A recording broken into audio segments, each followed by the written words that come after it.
30,000 செக்மெண்ட்டுக்குள்ள ஒரு நல்ல OnePlus phone சொல்லுங்க அப்படின்னு கேட்டிங்கன்னா OnePlusலேருந்து ஒரு Nord 4 அப்படிங்கிற ஸ்மார்ட் ஃபோன் இருக்கிறது நம்ம எல்லாருக்குமே தெரியும்.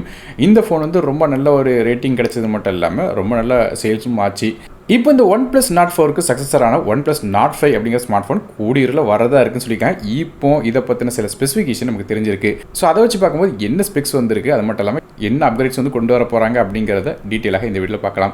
வீடியோவில் போக மாட்டி சேனல் சப்ஸ்கிரைப் பண்ணுங்க, பக்கத்தில் பெல் ஐக்கனை ப்ரெஸ் பண்ணி தொடர்ந்து அதெல்லாம் தாங்க. முதல்ல OnePlusோட Nord 4ஓட ப்ரைஸ் பார்த்தீங்கன்னா 29,999 அப்படிங்கிற ப்ரைஸிங்கில் கொடுத்துருந்தாங்க. அதாவது 30,000 செக்மெண்ட்டு கீழே இருந்துச்சு. இப்போ இந்த ஃபோனும் அந்த செக்மெண்ட்டில் தான் வரும் எதிர்பார்க்கப்படுது. மற்றபடியாக இந்த ஃபோனோட ஸ்பெக்ஸ்ன்னு பார்க்கும்போது முதல்ல ப்ராசஸ்லேருந்து ஆரம்பிக்கலாம். போன ஜென்ரேஷன் OnePlus Nord 4 வந்து நமக்கு ஸ்னாப்ட்ராகனோட 7+ Gen 3 அப்படிங்கிற சிப்செட்டில் வந்து லான்ச் பண்ணியிருந்தாங்க. அந்த ப்ராசர் வந்து ஒரு ஹையர் அண்ட் மிட் ரேஞ்ச் சிப்செட்டாக வந்துச்சு. இப்போ ரேங்க்னு பார்த்தா கூட 20,000 ரேங்க் கிட்ட வரும். ஸோ அப்படி இருக்கும்போது வந்து OnePlusோட Nord 4 வந்து ஒரு ஹையர் அண்ட் ஸ்மார்ட் ஃபோனாக தான் வந்துருந்துச்சு. அது இந்த ஸ்பெக்ஸ் வச்சு நீங்கள் கண்டுபிடிச்சிருப்பீங்க. அப்போ இந்த ஃபோனும் அந்த மாதிரி தான் இருக்கும். அதை வச்சு பார்க்கும்போது இந்த ஃபோனில் MediaTekோட Dimensity 9400E அப்படிங்கிற ஒரு புது சிப்செட் கொண்டு வரப்போற சொல்கிறாங்க. இந்த MediaTekோட Dimensity 9400E அப்படிங்கிறது வந்து MediaTek Dimensity 9300 அப்படிங்கிற சிப்செட்டுக்கு கிட்டத்தட்ட ஈக்குவலண்ட் அல்லது அதுக்கு கொஞ்சம் மேலே உள்ள பெர்ஃபார்மன்ஸும் கிடைக்கும் சொல்கிறாங்க. அப்படி இல்லை ஸ்னாப்ட்ராகன் சிப்செட்னு பார்த்தீங்கன்னா ஸ்னாப்ட்ராகனோட 8s Gen 4 சிப்செட்டோட கூட கொஞ்சம் பெட்டராக வரலாம்னு சொல்லி ஒரு ரூமர்ஸ் போயிட்டுருக்கு. ஸோ அதை வச்சு பார்க்கும்போது இந்த ரெண்டு சிப்செட்டோட ரேங்கிங் இப்போ நீங்கள் ஸ்க்ரீனில் பார்க்கலாம். அதாவது MediaTek Dimensity 7300 ரேங்க்னு பார்த்தீங்கன்னா 6 ரேங்க் வருது. அதே ஸ்னாப்ட்ராகனோட 8s Gen 4 சிப்செட்டோட ரேங்க்கும் ஒரு 8 ரேங்க் வருது. ஸோ அப்படி பார்க்கும்போது இது ஒரு ஹையர் அண்ட் ஃப்ளாக்ஷிப் செட்டாக வரும் அப்படிங்கிறத இந்த விதமாக சந்தேகம் இல்லை. ஸோ பெர்ஃபார்மன்ஸ் கண்டிப்பாக இதில் வந்து ரொம்ப நல்லாயிருக்கும். அதாவது நல்ல ஒரு இம்ப்ரூவ்மெண்ட் வந்து கொடுத்துருக்காங்க. ஸோ ஒரு அண்டர் 30K செக்மெண்ட்டுக்கு இந்த ஃபோன் வந்துச்சுன்னா சூப்பரான ஒரு கேமிங் ஃபோனாக இருக்குங்கிறத இந்த விதமான சந்தேகம் இல்லை. ஸோ பெர்ஃபார்மன்ஸில் இப்போ கிடைச்சிருக்க ரூமர்ஸ் வச்சு கண்டிப்பாக இந்த ஃபோன் டிக் அடிக்கும் சொல்லி எதிர்பார்க்கலாம்.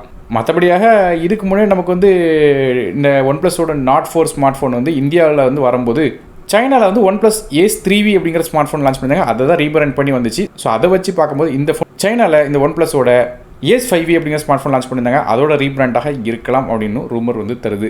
மற்றபடி டிஸ்பிளே பற்றி பேசும்போது இந்த ஃபோன்லேயும் ஒரு 1.5Kக்கான AMOLED டிஸ்பிளே 120 Hz ரெஃப்ரெஷ் ரேட்டோட டிஸ்பிளே இருக்கும்னு சொல்லி எதிர்பார்க்கப்படுது. In display fingerprint scanner மாதிரியான எல்லா விஷயங்களும் இதில் இருக்கும்னு சொல்லிடுறாங்க. HDR சப்போர்ட் முதல் கொண்டு எல்லாம் இருக்கும்னு சொல்கிறாங்க. அடுத்த அப்டேட் என்னன்னு கேட்டிங்கன்னா இதோட பேட்டரி. நமக்கு OnePlusோட Nord 4 எடுத்துக்கிட்டிங்கன்னா அது வந்து 5500 mAh பேட்டரி கொடுத்துருந்தாங்க. 100W ஃபாஸ்ட் சார்ஜிங் சப்போர்ட்டோட வந்துச்சு. இந்த ஃபோன் அதோட பேட்டரி லைஃப் பெட்டராக பெர்ஃபார்ம் பண்ணும். காரணம் இந்த ஃபோனுக்கு இப்போ ரீசெண்டாக சில ஃபோன் செய்கிற மாதிரி இந்த ஃபோனுக்கும் 7000 mAh பேட்டரி கொடுக்குறாங்க. மேலும் 7000 mAh கொடுத்துருக்காங்கிற காரணத்தால் ஸ்பீடு வந்து குறைக்க மாட்டாங்க சொல்கிறாங்க. அதாவது அதே 100W ஃபாஸ்ட் சார்ஜிங் சப்போர்ட்டோட இந்த 7000 mAh பேட்டரி இந்த ஃபோனோட லான்ச் பண்ணுவாங்க சொல்லி எதிர்பார்க்கப்படுது. ஸோ கண்டிப்பாக 1.5 நாள் பேட்டரி வந்து இந்த ஃபோனில் எதிர்பார்க்கலாம். ஸோ பேட்டரி லைஃபும் இந்த ஃபோன் வந்து சூப்பராக ஒரு பெரிய அப்கிரேடாக இருக்க போகுது.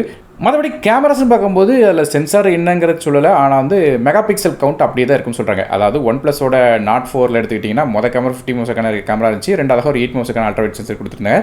செல்ஃபி கேமரா அப்படிங்கும்போது 16 மெகாபிக்சலுக்கான ஃப்ரண்ட் ஃபேசிங் கேமரா கொடுத்தாங்க. கேமராஸ் அப்படின்னு பார்க்கும்போது பெரிய லெவலில் அப்கிரேட் இருக்கான்னு சொல்கிறாங்க. ஸோ அதே 50 மெகாபிக்சல் ப்ளஸ் 8 மெகாபிக்சல் அது மட்டும் இல்லாமல் ஃப்ரண்ட் சைடில் 60 மெகாபிக்சலுக்கான கேமரா இருக்கும் எதிர்பார்க்கப்படுது. ஆனால் சென்சார்ஸ் வந்து இம்ப்ரூவ் பண்ணுறாங்களா இல்லைன்னு தெரியல. சென்சார் மாற்றினாங்கன்னா அதில் வந்து இம்ப்ரூவ்மெண்ட் இருக்கிறதுக்கு வாய்ப்பு இருக்குது. ஸோ என்ன சென்சார் பயன்படுத்த போகிறாங்க அப்படிங்கிறது இப்போதைக்கு நியூஸில் தெரில. மற்றபடியாக பில்ட் குவாலிட்டி அப்படின்னு பார்க்கும்போது இந்த ஃபோன் வந்து ஃப்ரேம் வந்து பிளாஸ்டிக்லையும் பேக் சைடில் வந்து கிளாஸ் பில்ட்டையும் கொடுக்க போகிறதா சொல்கிறாங்க. அது பதில் வந்து டியூல் ஸ்டீரியோ ஸ்பீக்கர்ஸ் இருக்க போது சொல்கிறாங்க. அது மட்டும் இல்லாமல் IR சென்சரும் இருக்க போது ரிமோட்டாக வந்து உங்கள் ஃபோனை யூஸ் பண்ண முடியும். IR சென்சர் இருக்கிறதுனால உங்கள் வீட்டில் உள்ள டிவி ஏசி மாதிரியான விஷயங்களை நீங்கள் வந்து ஃபோன் மூலமாக கண்ட்ரோல் பண்ணலாம். ஸோ அந்த ஃபீச்சரும் இதில் இருக்குன்னு சொல்கிறாங்க. ஸோ போன ஜென்ரேஷன் OnePlus Nord 4லையும் இதே ஃபீச்சர் தான் இருந்தது குறிப்பிடத்தக்கது. ஸோ பெரிய அப்கிரேட்னு பார்த்தோன்னா இப்போ கிடச்சிக்கிற நியூஸ் வச்சு பார்க்கும்போது நமக்கு வந்து பேட்டரி வந்து ஒரு பெரிய அப்கிரேடாக இருக்க போது. ரெண்டாவது அப்கிரேட் எடுத்திங்கன்னா இந்த சிப்பு, இந்த ரெண்டு விஷயத்திலும் பெரிய டிக் மார்க் வந்து அடிக்க போது இந்த OnePlusோட Nord 5. ஸோ இந்த OnePlusோட Nord 5ஓட லீக்ஸ் வந்து இப்போதைக்கு இவ்வளோ தெரிஞ்சிருக்கு. ஸோ இதை பற்றி வரும் காலங்களில் இன்னும் நிறைய வந்து தெரிஞ்சதுக்கப்புறம் அதை பற்றி இன்னொரு தனி வீடியோவில் சொல்கிறேன். ஸோ இது மாதிரியாக பல விதமான டெக் நியூஸ் அதாவது லீக்ஸ் வந்து ஏர்லியாக வேணும்னு நினச்சிங்கன்னா மறக்காமல் நம்ம சேனல் சப்ஸ்கிரைப் பண்ணிச்சுக்கோங்க. ஏன்னா வந்து அடுத்தடுத்த ஸ்மார்ட் ஃபோன் என்ன லான்ச் ஆக போகுதுங்கிறது முன்னக்கூட்டியே வந்து தெரிஞ்சிக்கலாம். அது மட்டும் இல்லாமல் வீடியோ பிடிச்சா ஒரு லைக் கொடுத்துருங்க, உங்கள் ஃப்ரெண்ட்ஸ் ஃபேமிலிஸ்க்கு ஷேர் பண்ணுங்கள். நம்ம டெலிகிராம் மற்றும் வாட்ஸ்அப் சேனல் லிங்க் வந்து கீழே டிஸ்கிரிப்ஷன் கொடுத்துருக்கேன். மறக்காமல் அதை கிளிக் பண்ணி ஜாயின் பண்ணிக்கோங்க. நானும் டெக் தமிழுக்காக மற்ற வீடியோ சந்திக்கிறேன். நன்றி, வணக்கம்.